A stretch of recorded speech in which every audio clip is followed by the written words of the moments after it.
Црни костуми, црни вратоврски и тишина што зборува повеќе од зборови. Една година по пожарот во Кочани. Трагедијата што ја зави Македонија во црно. Денеска на меѓународната конференција за институционалните и клиничките аспекти и решенија по пожарот во Кочани.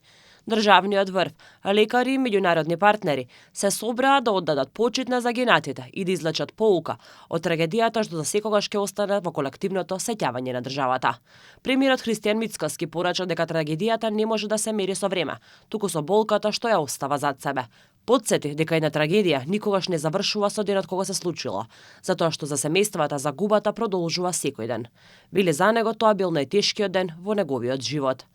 Само 8 месеци во моето управување со владата се случи да се плати сметката за еден девастиран систем кој беше за жал уништуван со децении.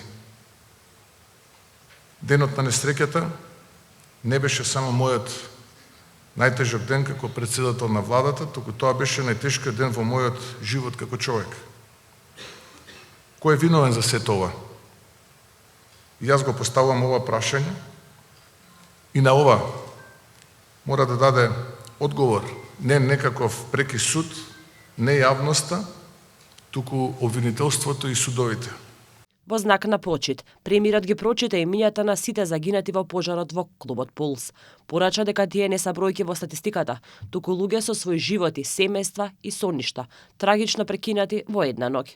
Токму затоа нагласи, обврската на државата не е само да се сеќава, туку и да учи од трагедиите и да создаде систем што ќе биде посилен и побезбеден. Една трагедија никогаш не завршува со денот кога се случила. За семејствата таа продолжува секој ден. Таа продолжува во празните столови на трпезата, во тишината во домот, во секое утро кога човек се буди со споменот на најтешката загуба.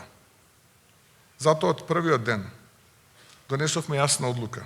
Државата нема да биде присутна само во моментот на трагедијата. Државата ќе биде присутна и во годините што следуваат.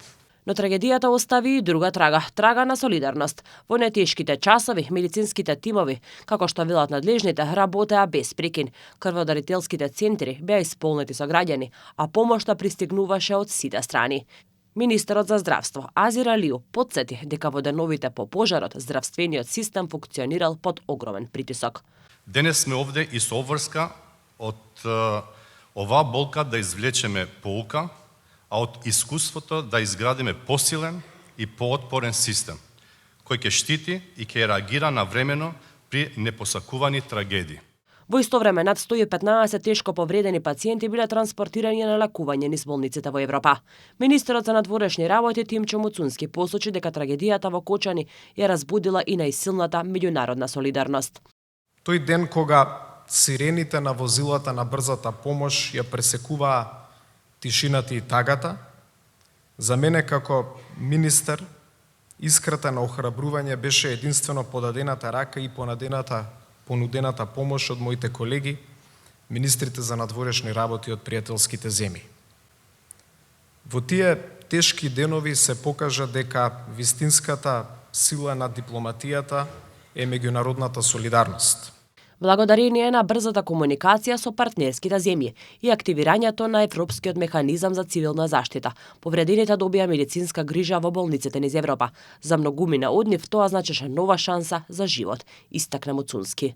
Во пожарот во Кочани згаснаа 63 млади животи, настан кој за секогаш ќе остане врежан во историјата на Македонија.